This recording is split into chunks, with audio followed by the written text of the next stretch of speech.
And good evening, everybody.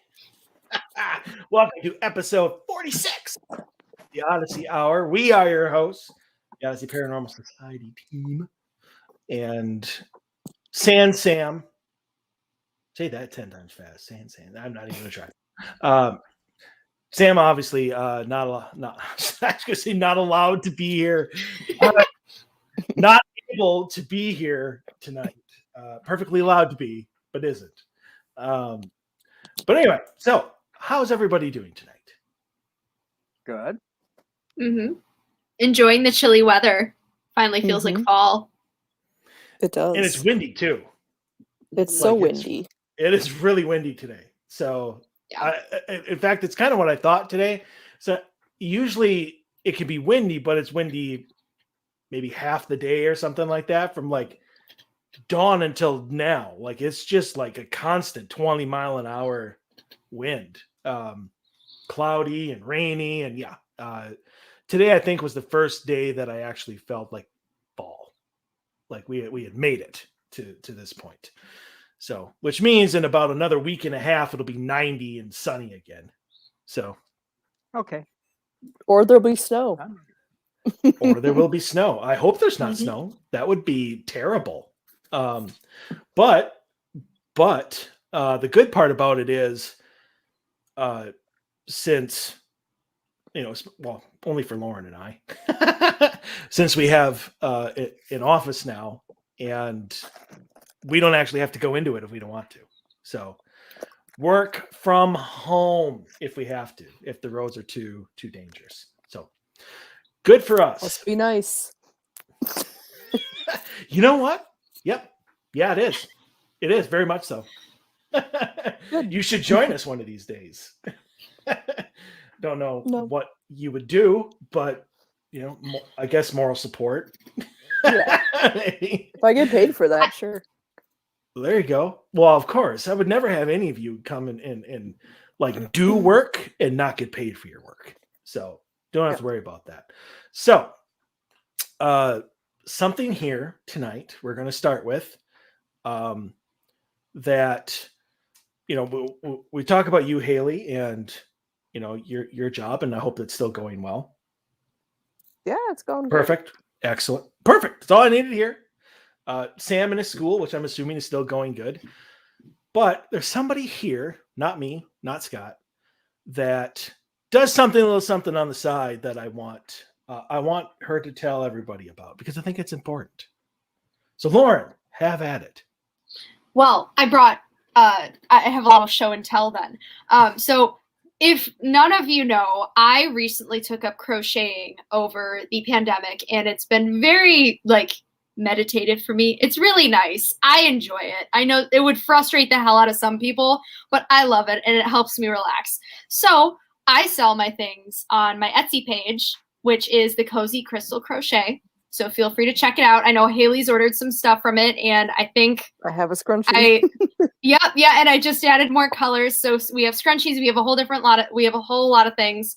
And my little example, I have my little Chubzilla little guy. I call him Chubzilla, but he's just a little dino guy. So I have a lot of fun things. So if anybody wants to check it out, by no means feel obligated to buy something. You do not have to if you do not want to. I am not forcing anybody to buy anything. But if you want to, check it out. I have fun Halloween and Christmas things coming soon.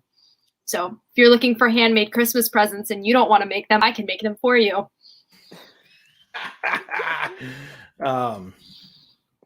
Okay, so I tried to put in the link for people, but Facebook has a real issue with that.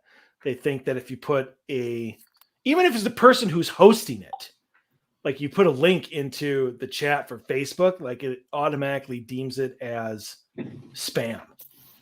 And it's like, no, we're not going to let you do that. But I did put it through to the YouTube one. So there you go. Okay. Yeah, you can find me. I have an Instagram page as well, or you could find me through there, or message me here on Facebook or whatever. I'm not hard to find. So yeah. Yeah, there you go. So sweet. I have seen. So do you have your pumpkin? Yes, I do. Let's do I have pumpkin my haunted here. mansion pumpkin. I'm very happy about it. So I have these. Oh, why is there stuff on the bottom of it? I have little pumpkins for Halloween, and they're little tiny guys. But I make different sizes. I can make whatever color you want. I think I sell these for $5, $4 or $5. Yeah, but anyway, Halloweeny pumpkins. And you support the meditative business. So there you go. For Yep. people who buy from your Etsy store. Yes. Yeah. So, Crocheting is my meditative process as of right now, and it's very nice. that's right. And Yep. a meditative and relaxed Lauren makes for a happy me. So you're all like supporting me here. So go out and do I'm this. bringing less chaos to the office in that sense, so it helps Mike. Get on it, people. Sorry. It's I important. love how I'm just Lauren's saying. like, you don't have to buy it if you don't want to. Don't Mike's feel like, obligated "Do to it!" buy anything. Feel obligated to buy it. You are all obligated to buy Lauren's stuff, This is like the me ring. included.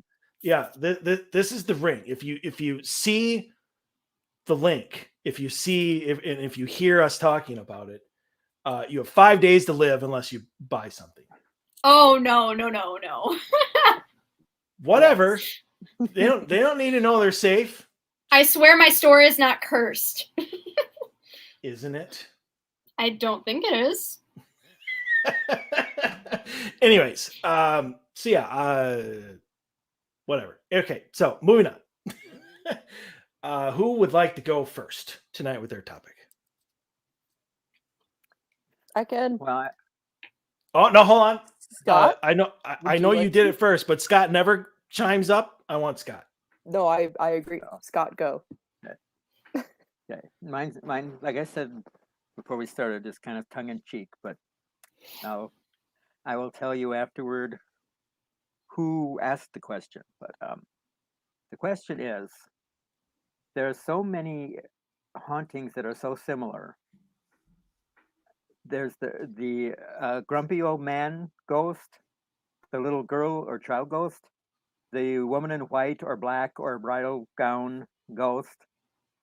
And the question is, are these three ghosts haunting every place, every location, everywhere in the world? Are they the same three ghosts everywhere? What do you think? I know my answer, but I'll wait. God, where's Sam? He's gonna be Okay, eloquent right off the bat. I was gonna say, do you want me to go first? Because I I'm just like Sam. I just like to hear you guys talk first. Listen, Sam goes first so that I can copy his answer. That is true. There's a lot of times you're like, I agree with Sam. Yeah, Okay, I don't so care. I guess I will go first then.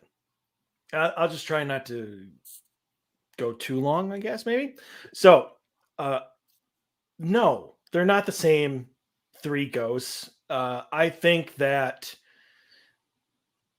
well, one, there's far, far more than that. There's those three, but I get the point. I get why people think that, because I think that people just they're lazy. I think that if something is being moved around, or people hear a growl or something, but it's not demonic, then it must be a grumpy old man.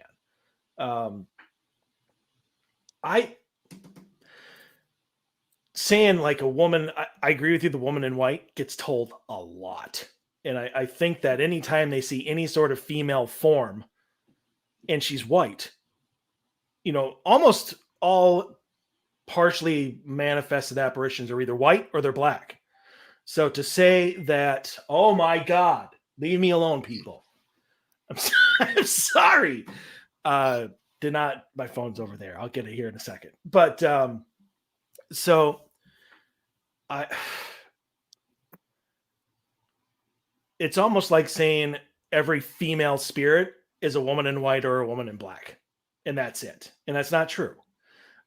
People, I think, classify things because they're lazy and they don't really want to figure out what actually it is. But I mean, I have had far more like former homeowners than I have grumpy old men. I have never seen a woman in white. I've never seen a woman in black. So there we go. I think that is a gross generalization that lazy people use. And it's not true and it's not correct. And it shouldn't be allowed. Now, don't get me wrong, there are grumpy old men spirits out there. There are women in white. What was the other one? Oh, the child spirit. You know, if you ask Dave, he doesn't even believe in child spirits. You ask half the people out there, every child spirit's a demon trying to trick you. So I mean, it's it's a generalized classification of people who don't want to think beyond just those three things. So that's my answer. I'm going to go silence my phone. You guys go. Yeah, I guess it's kind of a loaded question. Like, it's making a lot of assumptions that see, little girl spirits or women in white or grumpy old men or whatever, when that's objectively just like not true. I think that maybe from media and like ghost movies and stuff like that, people think that that's what people always see, but honestly, I don't think I've ever heard of someone actually seeing an apparition of one of those from someone I know in real life, you know what I'm saying, or like from a client. So kind of going with what Mike is saying there, I think it's a bit of a stereotype. It could also be like, I think we've discussed this on the show before, that because those are the popularized ideas of what spirits look like, that maybe sets people up to think that that's what they're seeing if an apparition appears to them. And typically an apparition probably appears pretty briefly. So they might think that they see a woman in white or something if they see a flash of an apparition. So I think, maybe it's kind of like a, I don't know what the word is, like, but it's setting you up to kind of see that. Priming you. Priming. Yeah, that's a great word. So my answer is no, I don't think they're all the same spirit. I think that is a stereotype, that's what people, the stereotype is that people only ever see that, when in reality that's not true. And I think we can all vouch for that clients we hear from don't see apparitions that look like that. So I guess that's my answer. You kind of have to break down the question and be like, well, is that what people see though? Because I don't think it is. Yeah, I was thinking along the same lines as Haley, as whatever you see portrayed in a lot of the movies is what people think proportionately happens in the paranormal. So like we've talked about, you see all these horror movies, all these paranormal, like fictional movies portraying demons everywhere. And so everybody thinks everything is a demon, when in reality, that's the complete opposite, and rarely is it ever a demon, kind of thing. So it's like the same thing. If you see the three same archetypes of these ghosts in media, and that's just all you're seeing, and you don't have any other thing to compare it to, like if you're an actual paranormal investigator, which not a lot of people are, we know that's not true, but how does somebody else know that that's not true? So yeah, I'd agree with what everybody said so far. I don't believe they're the same three spirits. I'm sure there are lots of ladies in white out there, just because there's billions of people that have lived on this planet. So odds are more than 2 or 3 of them passed in the same way at some point in time. So yeah, there are similar spirits out there, but that doesn't mean they're all fitting into one of 3 categories. So they're not the same spirits, but you got to broaden your horizons, people. And let's not forget, the woman in the Victorian dress. So, I mean, are we saying that women in clothes, are they the same spirit? No, they're not. So now you were going to tell us who posed this question. Yes. because apparently we're question- going to want to know this. The question came from Chip Coffee. He asked the question. Sarcastically? Well, since it was written on his Facebook page, I couldn't tell whether he was being sarcastic or not. But that's why I said it was probably tongue in cheek. He was probably being facetious when he wrote. That's what I mean. Was he being like sarcastic? Like, come on, guys! Like, think a little bit here. Type of thing. Yeah, interesting. I might have to confront him about that and see if that's true or not, because otherwise my respect for him is going to go down. So, okay, who would like to, Haley, why don't you head off next? Sure. I would say this question, I don't know how it fits into the paranormal, but I just feel like it does. Like it's maybe kind of like related to witchiness and just kind of like Halloween spookiness.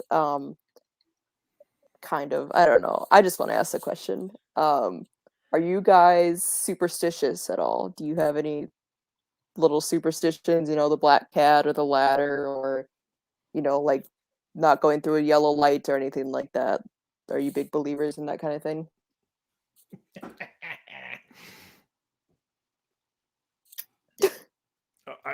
I can go first. I could again. start off. Go ahead. First of all, I want to start off this with a quote from my ultimate TV show. I'm not superstitious, but I'm a little stitious. Points if you got that reference. I'm sorry, that was bad. But I mean, my Irish side of the family is very superstitious. So it's like all the stuff like your grandma tells you that you're like, come on, grandma, like, what are you saying kind of thing. But I know there's a lot of stuff on that side of my family that has been like kind of passed down. So like you don't put shoes on the table because that means somebody's going to die or something like that. Like weird stuff like that. So I don't know if that has some kind of root somewhere back in Irish background somewhere. I mean, I wouldn't actively walk under a ladder, I guess.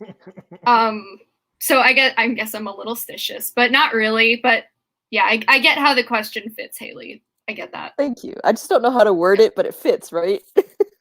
It does. Yeah, it does. Somebody else gonna go, or like Scott? I'm someone such as Scott. I don't. Probably like Lauren, I'm a little stitious, but the popular traditional superstitions, no, but the idea that bad news comes in threes, that's in my head. Death comes in threes, yeah. That's like yeah. Celebrity deaths are in threes, yeah. Mm-hmm. So there's a part of me that believes that.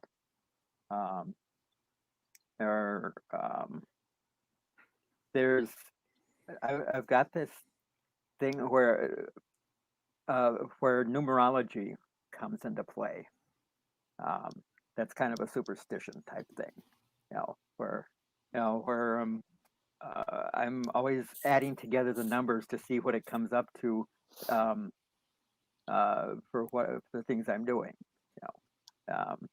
in numerology, and which is stupid, but I do it all the time. But things like black cats and walking under ladders, none of that kind of stuff. No. Yeah, as part of Lauren and my job at the office, we have lighting, like a whole bunch of like professional lighting, and every single one of them has an umbrella as its reflectors or as the diffusers, and so I open up like eight different umbrellas a day inside. I'm okay. So far I have survived. I do not care about a ladder. I just want to make sure that nobody is on it where I'm going to like knock the ladder off, or like, cause I could do it without even trying. Step on a crack, break your mom's back, the whole break a mirror, 7 years bad luck. Yeah, no. Black cats don't care. Just about cats in general, don't care.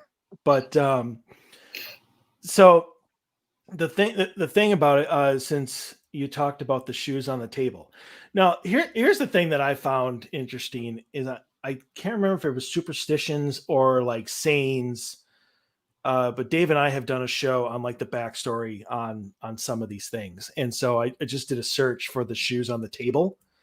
And so according to this, I mean, and this is from, folklorethursday.com. So, take it for what it's worth. But according to some, leaving shoes on the table is a harbinger of death, which you were just talking about. This originates from the practice of honoring fatalities in the mining industry. When a poor miner lost his life down in the pits, his family would leave his boots on the table as a tribute. In a slightly different origin story, it's also claimed that the bad luck comes from convicts swinging from the hangman's noose. Convicts wore shoes when they were executed, and at the end, when the rope was cut, the toes of their boots would scrape the wooden platform of the gallows. This was associated with the top of a table. I don't know if I so much believe that one. But shoes on the table not only invite death, some people believe they affect future prosperity and marriage prospects.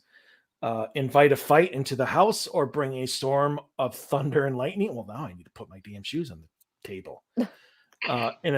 In theatrical circles, shoes on the table can cause an actor to stutter on stage. So, according to some, can Mercury retrograde. So there you go. Honestly, I think superstitions, no matter what they are, what their origin story is, how much it's been changed, I honestly believe that it is self-inflicted. It is your belief, and it is your cursing yourself. If you truly believe that breaking a mirror is going to give you 7 years bad luck, you will find a way to get bad luck if you break a mirror. I honestly would like to see how it would happen if I stepped on a crack, how that would break my mom's back. But yeah, we'll leave that to somebody else. But yeah, definitely don't believe in black cats, umbrellas indoors, or stepping under a ladder. I guess I'm not really even a little stitious. But yeah, I definitely think that, especially things in like the paranormal, your thought process makes it real, and that you pretty much do it to yourself. However it is, whatever it is. So Haley, did you want to answer that question? Sure. I think you brought up a really great point, Mike, about like if a black cat crosses your path, then every bad thing that happens to you, you're gonna assume that's because of the cat. Like, it's probably not actually doing anything. I would say I'm not. What? Well, I was just going to point out, I wonder if kicking a black cat would get rid of it. The bad luck. No? Okay. Continue. Do you just Every want an time. excuse to kick a Every cat? time. He just wants to bring up Honestly, his I cat wanted an thing. excuse to talk about kicking a cat. Yes, That's that's exactly what it is. Every time cats are brought up, I sit and I wait and I count down like 5, 4, 3. There it is. Every time. Yeah, I never disappoint, do I? You're predictable. Which is fine. That's one predictability that I am okay with. Yeah. I don't think I'm very superstitious. I think the only one that was like ingrained in me in like high school, I was part of like the tech crew for theater, and I knew that saying Macbeth was a big no-no. And there was one time freshman year that someone said it like as a joke, and like an actual like one of the actors got extremely pissed off about it. So some people in the theater world take that one very seriously. So I guess it rubbed off on me a little bit. I wasn't about to go and say it, that's for sure. So yeah, you don't talk about the Scottish play in a theater. That's about the only one I have, though. I've never heard that one before. Yeah, it's supposed like if you say Macbeth, it could bring like it's gonna bring disaster to the show or bad luck or something like that. I It's have heard that the yeah, play Macbeth is somehow cursed. yeah. I don't know what I think the origins behind superstitions are fascinating. That's the most fascinating part of them, I would say. Like, how did this happen? How did this become a thing that so many people believe in now? So Like yeah, Mercury retrograde. yeah, Sorry, Haley. it's okay. Were you done? I didn't mean to interrupt. No, I don't have anything else to say. Okay. I'm good. All right. Lauren, you want to go next or me? I can go. Okay. So my question is based around residential investigations. So what we like to do to help people, and when they're stuck in a situation they don't know where else to go, some of them turn to us. So at what point do you think someone who is experiencing stuff in their house or believes their house to be haunted, at what point should they reach out to somebody like our group?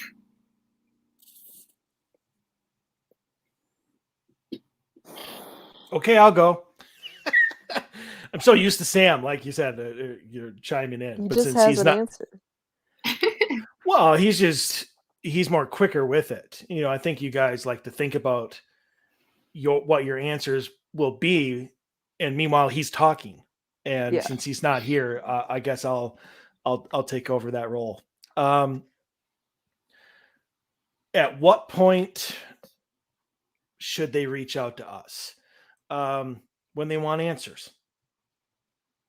Doesn't matter if they're scared of it. Doesn't matter if they want it gone. Doesn't matter if they don't care at all. If they want answers, they should reach out to us. I that's pretty much the main goal of what we do. I mean, yeah, we try to help stop a haunting if they need it.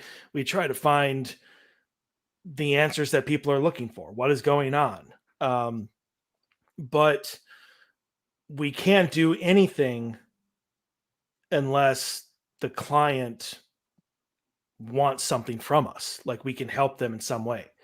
And no matter what they want us to do, the reason we investigate is to find the answers. Whatever the consequences, whatever the answers may be, that is our starting point. So I think that when clients want answers, then they should reach out to us or any other paranormal team, regardless of why they want those answers.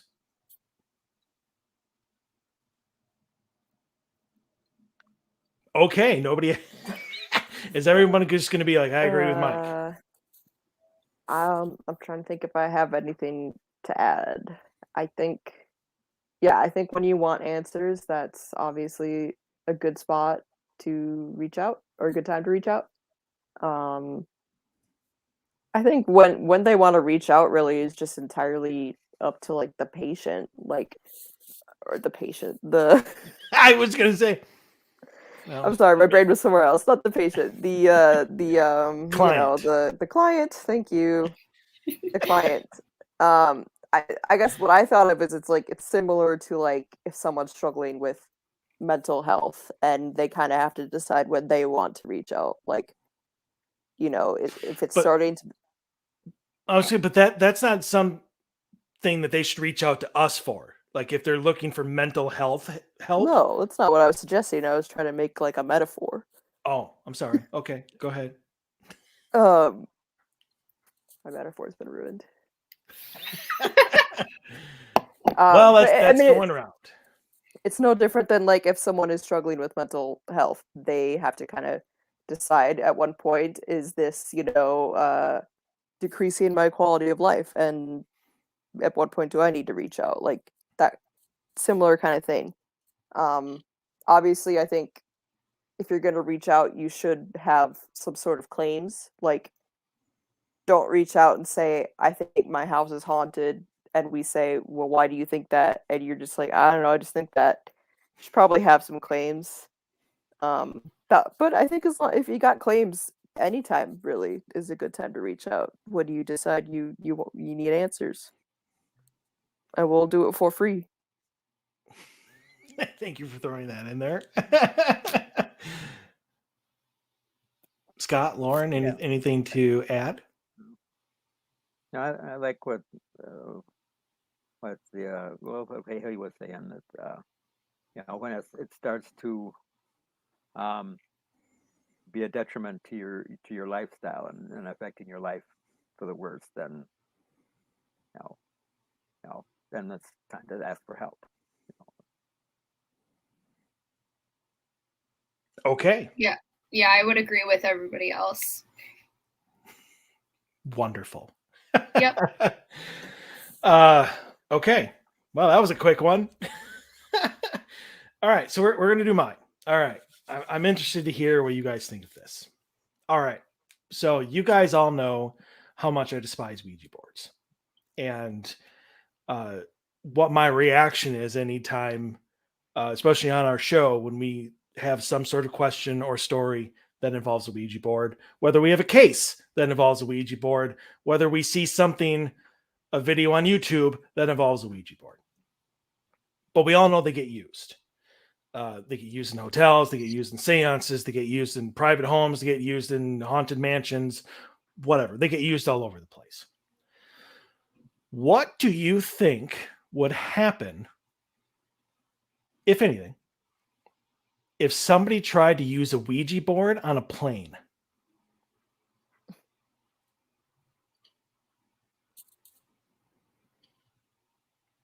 See, now we need Sam, because otherwise I would just answer my own question.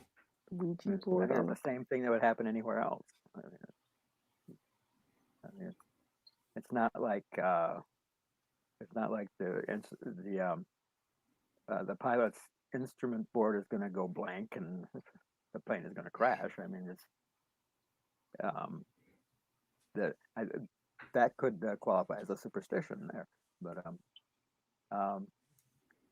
I don't think that anything is going to happen that doesn't happen when you're sitting in your living room doing it. I mean, it's the same difference. Yeah, I would agree that, I mean, you're still opening a door either way. And I feel like we've all heard the story of when somebody's using a Ouija board and something negative comes through from somewhere else and then just kind of stays over there because they didn't close it properly or whatever you have. So I guess my understanding is just Ouija boards can be location specific, but not always, because if you open that door, some things come from other places to find that door. So I think, like Scott said, it would be pretty similar to if you just used it anywhere, like in your house or in a location somewhere on the ground. It's still a door nonetheless, so you have to take it seriously and understand what you're doing and do it properly if you are going to go down that route. But yeah, I mean, you're still opening yourself up to negative things, so be careful. I wouldn't do it. I should hope not. Nope. Hard pass. I think that's an interesting question, because like things are like liminal space, like they're permanent. People only ever pass through. It's kind of like a train station or like a mall. Nobody's there and they pass through it. However, that being said, I do think it probably wouldn't be any different, I guess. Have a ghost on your plane, maybe a demon, and it's coming with you, Reykjavik or wherever you're going. What? Reykjavik? Yeah, Like, Iceland. Oh, okay. Sorry, I didn't get that. I didn't get that reference. I do now though. It wasn't a reference. It was just Just some random city. it just in my mind. Okay, fair enough. Fair enough. All right. So here's why it was interesting to me, because when you open that doorway, you're in your living room, you're in a hotel, you're in a mansion, even if you're on a ship, in the middle of a Caribbean cruise, you're still on like land. Like there's not a lot that a negative entity can do. I mean, beyond what would happen if you were at a home or a mansion. Yeah, they might cause some havoc. They might attach themselves to you, blah, blah, blah. But we all know, because we've all seen it, that entities, whether good, whether bad, whether demonic, whether human, can affect instrumentation, can affect electronics, just in general. And my concern would be if you attracted some sort of entity. Not talking about Uncle Bob, or whoever you're trying to communicate with, but like legitimately attracted and open the door to a negative entity. If it can and knows how to affect electronic instrumentation, I would think that being on a plane would be the worst place to be. Because, I mean, if you're on a ship, what's the worst it can do?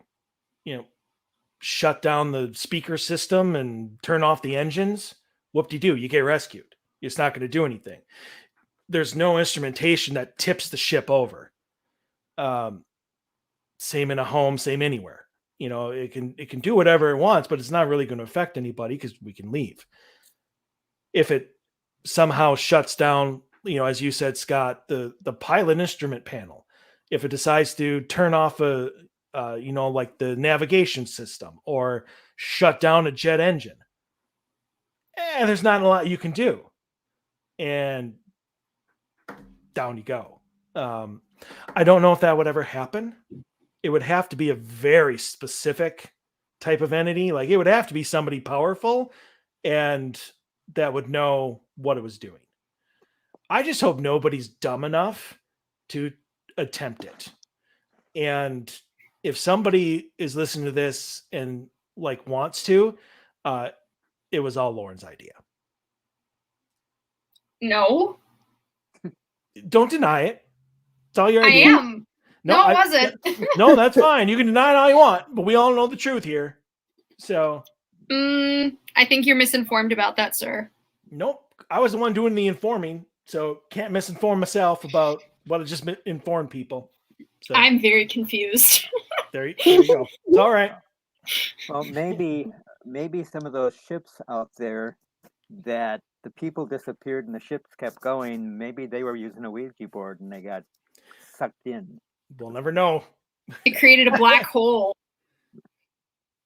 I really hope that a Ouija board would not be able to create a black hole. It's like Jumanji. Everything gets sucked in. No, it's not like Jumanji. You don't know that. Could be. I am making a 99.9% guarantee it's not like Jumanji. But Wow. You are correct. There's that 0.1%. Could be wrong. Mm-hmm. Keep my mind open. All right. So, since we still have 20 minutes left, we've gone through everybody. Lauren, you have 3 questions, so let's go to number 2. I have my list. Okay, so I saw this on Reddit, and I thought it was like actually a legit question for somebody that doesn't really know much about paranormal things. Are entities attracted to fear, and will they kind of gravitate towards you if you're giving off a lot of it? We did that story on Monday as well. Oh, okay. I swear I didn't watch the show on Monday. Yeah. Tell me if this is what the exact question. Is it true the negative entities feed off of fear and that's why they haunt you? And that when you stop being scared, they leave you alone and go off someplace else. Was that about right? I think it was. Nice. Yeah. Air 5. Air 5. But it's a good question. So Thought it was fair. Yeah. people? I Oh, I'm sorry. I'm supposed to think- go first. Sorry, Haley. Go ahead. I think that some spirits probably could feed off of fear. From what I understand about like poltergeist, that kind of energy makes them even more active. There are other spirits that probably are off by fear, or like not every single spirit's going to be the same. Like I think it's kind of like with a horse, horses can sense your emotions, so for the horse it's going to be scared of you. Same thing with ghosts, or I would say, like if you're scared of it, it's probably going to be scared back because it's like, you're freaking me out, man. Why are you scared of me? This I don't really know what else I have to say. Fear. Spirits.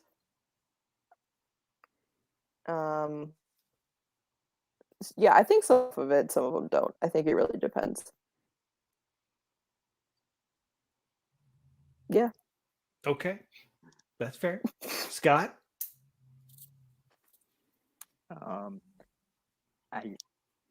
Well, like you said, I suppose there could be some that feed off of fear. There may be some that fit the old stereotype that they just enjoy scaring people.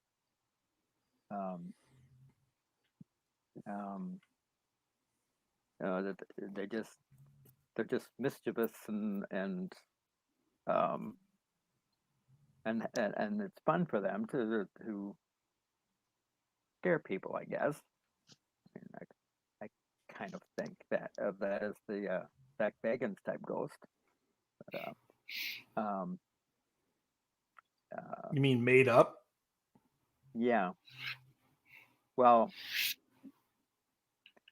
the dead kid who gets scared. Yeah, yeah. But I don't know.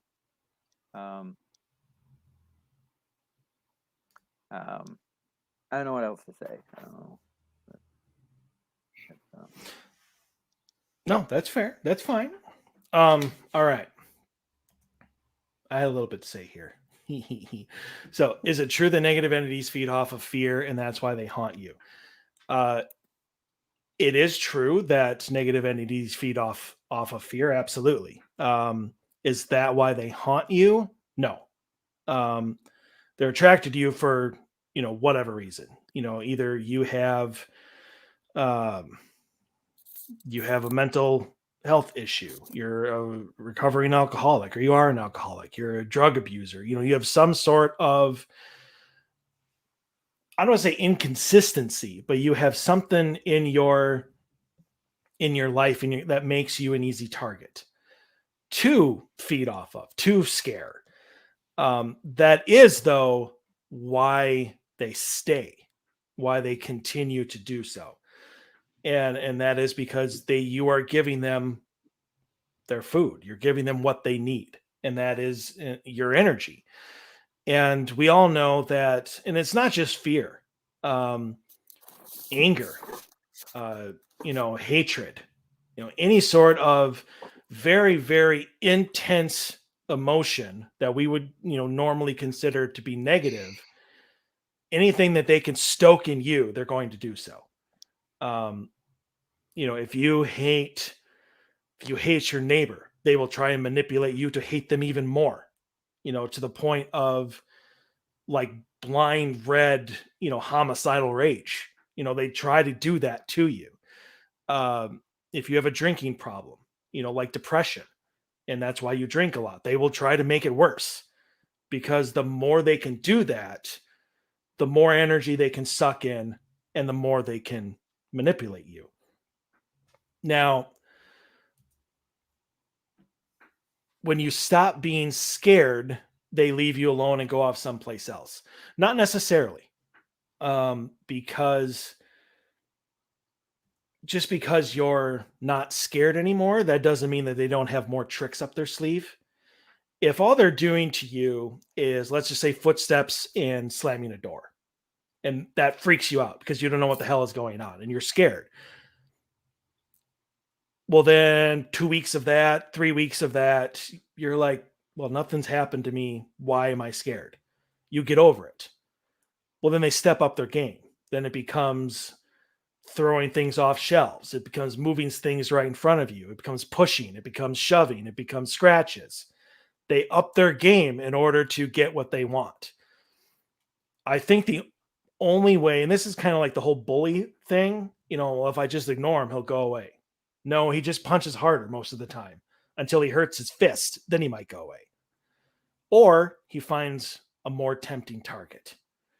And I think the way to properly, if this is the case, if they are being a parasite on your energy and on your moods and on your emotions, I think the only way to truly get them to leave you alone and go someplace else is you have to turn it completely opposite. You can't, it's not enough to just not be scared. It's not enough to not feel fear. It's not enough to just stop hating. You need to turn the hate into love. You need to turn being scared and fear into courage. You need to turn that vibrational energy around so that that's not what they want at all. And you need to stay firm on that, because they may still try to get at you to turn it back.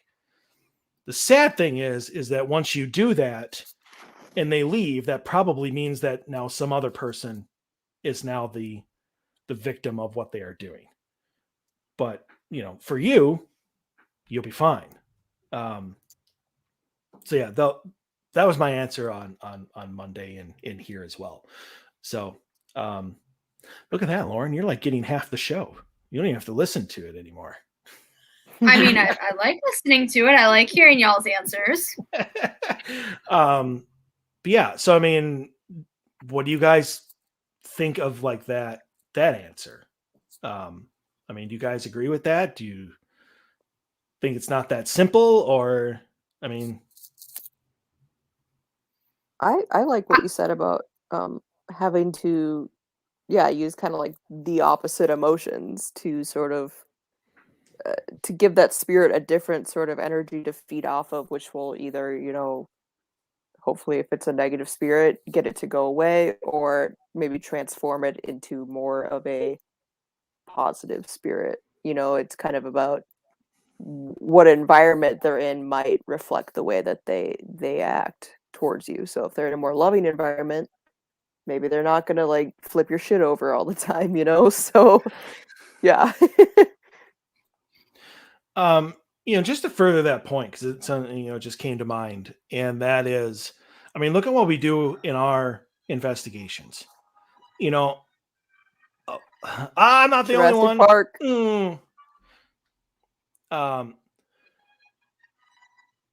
A lot of places, thank you, Scott.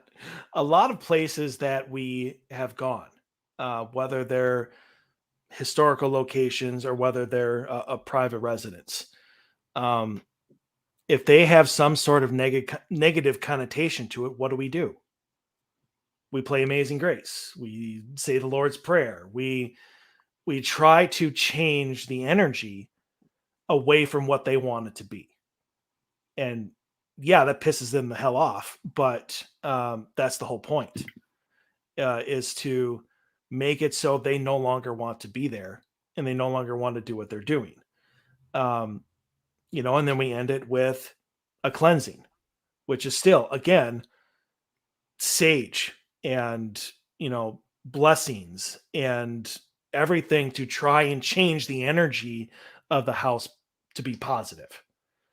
And whether we do that or whether they do that, it is obviously a case by case basis. But I mean, in general, like we've been doing that answer for a long time. And in what we do, we just don't really,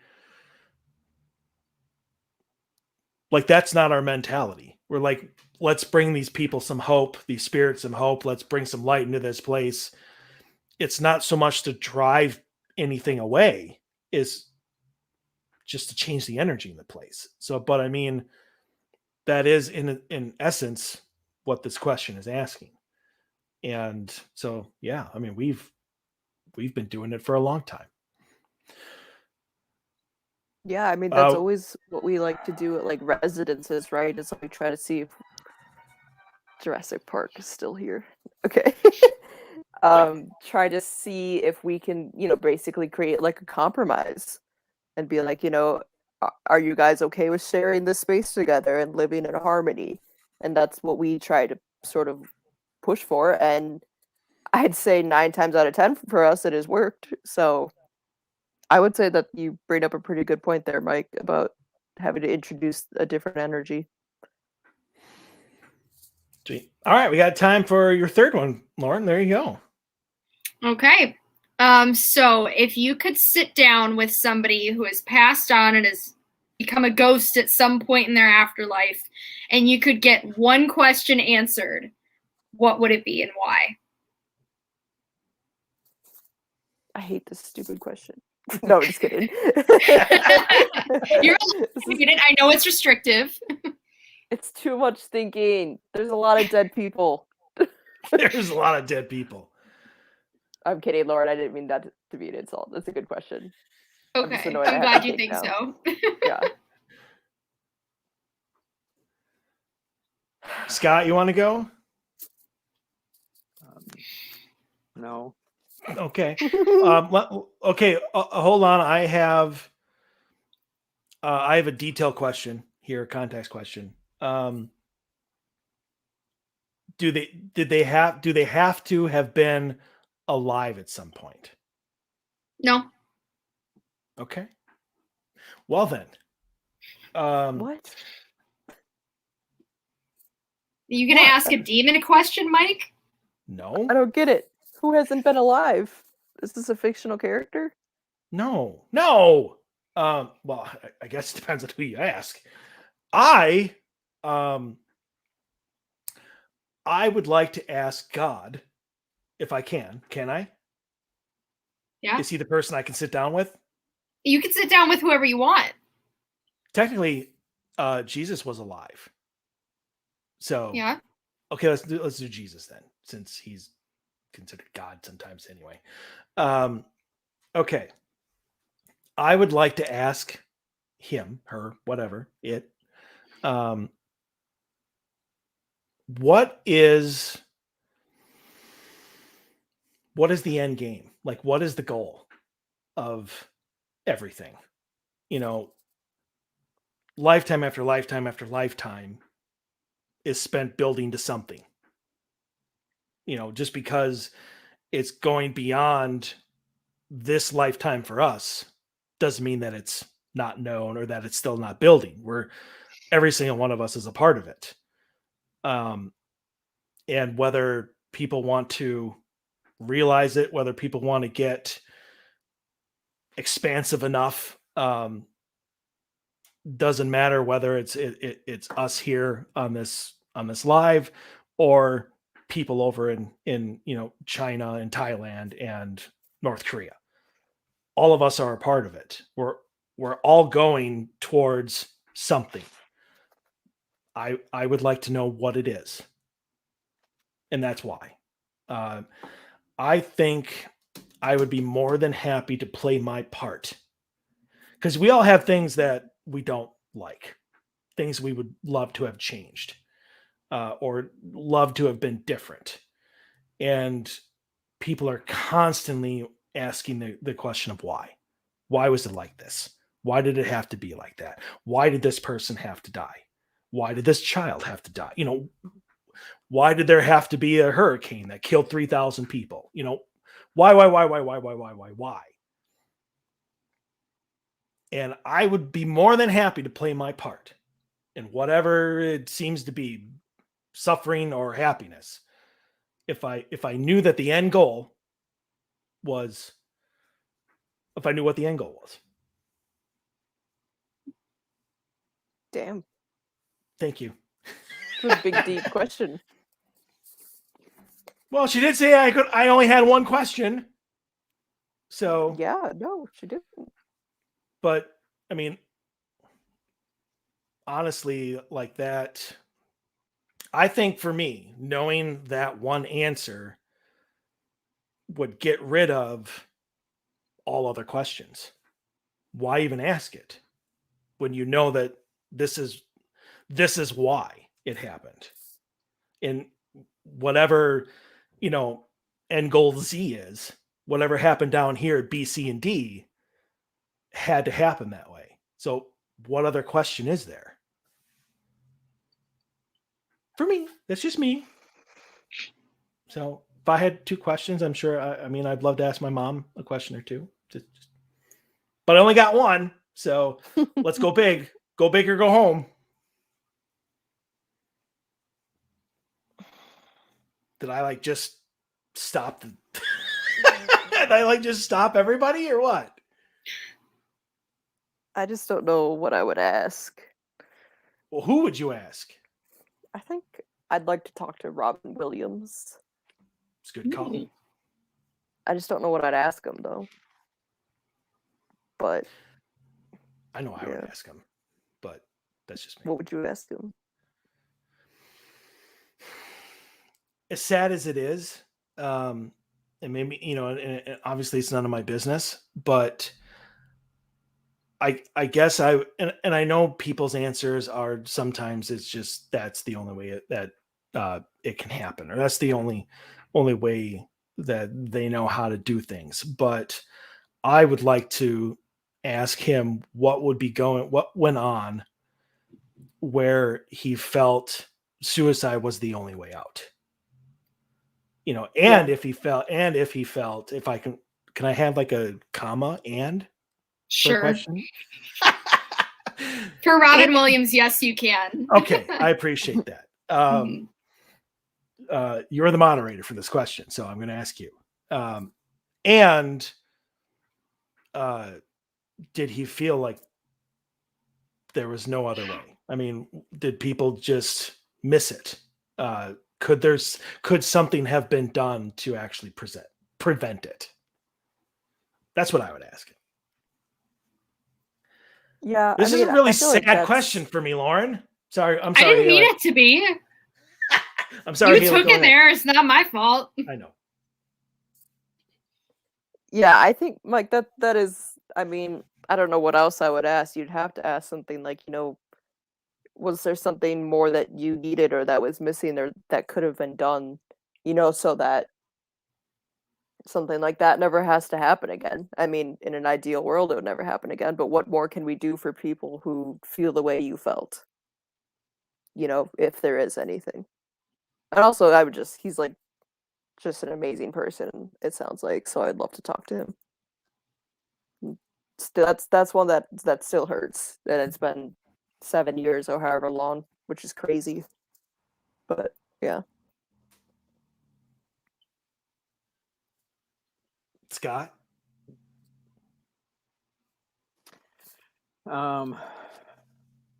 Hey, moderator Lauren is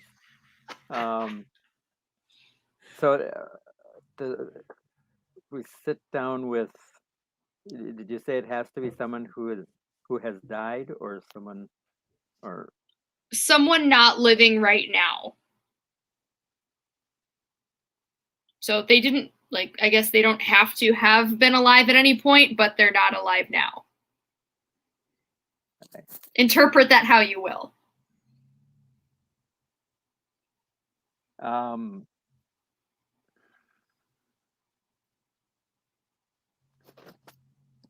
I think the spirit that I would sit down with and talk to would be my own spirit between lifetimes and ask to have them restore all my memories of all my previous and future lives. Future to talk lives? Come about on, them. that's cheating. Yeah. Well, um, well, I want, but when we're born, we lose our memory of past lives. So I would only remember it for this life. When I was born again, the next time I would still forget what I've already learned. So, but I think that's what I would want to do, is to talk to my own spirit from who's living between lives, and ask, and and talk about our past lives, about past lives and who I was, what I did, and how it led me to be who I am now. But and Laura, we're going to get to you here in a second, because I want you to answer that question as well. But wouldn't your ability to do that mean that your soul is different than your past life soul? Isn't it just the same soul coming into a new body? Yeah. Well, then how would you talk to a spirit from you previously if it's the same soul and it's in your body, which is alive, kind of? You just say Scott is kind of alive.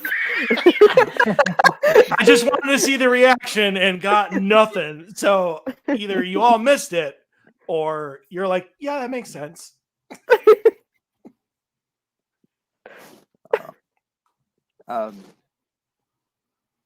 That I don't think we've got enough time to get into that question, to get into that. Yeah. All right, that's fair. I just I understand your question.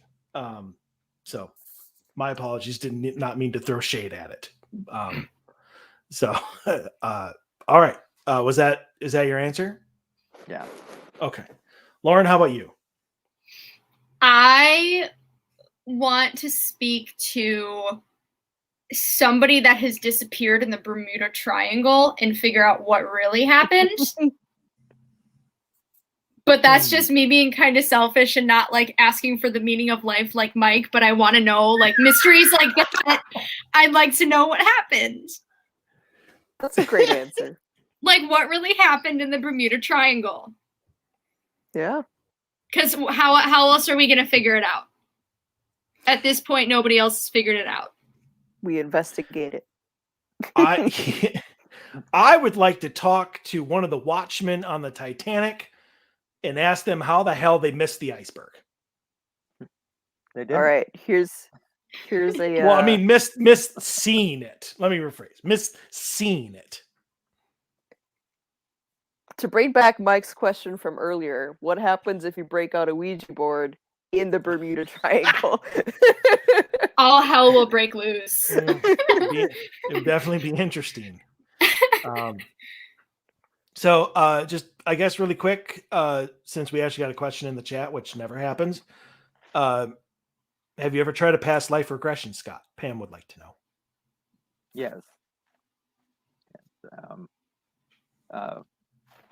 I have. I would like to, but I've done it using self-hypnosis. I would like to do it with regression hypnotist, other than myself, sometime, but I can't afford that price. Fair enough. Pam would like to know, how about a talk with Amelia Earhart? That'd be cool. Yeah. That means she'd have to be dead. We don't know that for sure.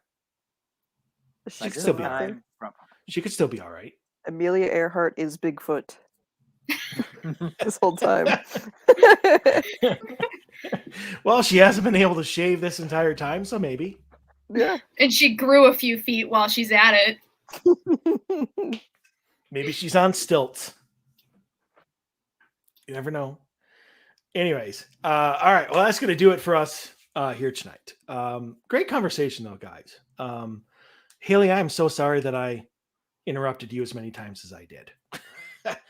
Did What not else mean is new, to. Mike? Oh, come on. Don't mean like that. I don't Okay. mean to It's interrupt all good. people. And it's usually Scott that I interrupt. Mm. But that's just because he paused for like 30 seconds in between sentences.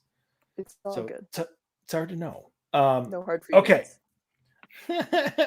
Hopefully we will all be back next week. We do have an investigation this weekend up in the Duluth area. So maybe we'll have some stories to tell next week, and we'll get to Sam's question that he is now 4 weeks out from not being able to ask.